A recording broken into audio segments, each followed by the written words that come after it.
I'm a customer, a client, a consumer, the guy you hope will spend his money to buy or use your product.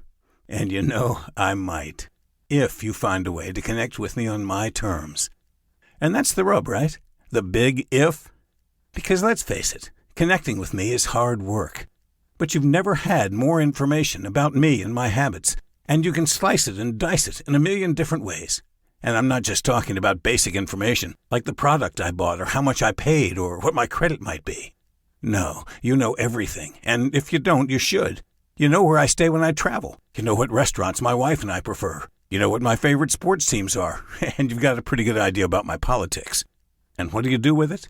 You send me slick service department flyers to tell me about your great tire sale.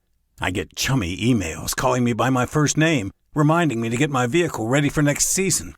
I see pop-up ads promoting discounts and price rebates on the latest vehicles. And none of them are any more meaningful to me than those emails promising untold millions from a Nigerian prince. You could be giving tires away, and I don't care, unless I need new tires. Same with great rebates. If I'm not shopping for a car, the prices are meaningless. And the seasonal turnover? I barely remember to reset daylight savings time twice a year. None of it connects with me. So what's the solution? How do you reach me? Change your perspective. Look at me and my relationship to your product from my point of view, not yours. Like most people, I like to buy, but I don't like to be sold. Buying something on my terms makes me feel good, smart, cool, maybe even shrewd. But being sold, even a product I like, need, or want, makes me feel small, manipulated, used, and it's clearly not something I want to do often. It's all because when I feel sold, you haven't made me feel special, valued, or in any way understood. Building the relationship is up to you. You see value in me as a customer before I see any value in you. When you haven't looked at the relationship from my point of view, we don't have a relationship. So where do you start? Try this. Use all of that data you've collected and get to know me. Am I brand loyal or more of a bargain shopper? Am I an impulse buyer or fanatically analytical over even the smallest detail?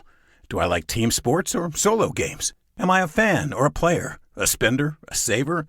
Is my passion beach vacations or mountain treks? And when it comes to new technology, am I an early adopter or a more cautious consumer? You know all this and more. Use it to build the relationship. Then take 3 steps. Find out what your customer wants. Find out why he wants it. Find out how he wants it. And give it to him exactly that way.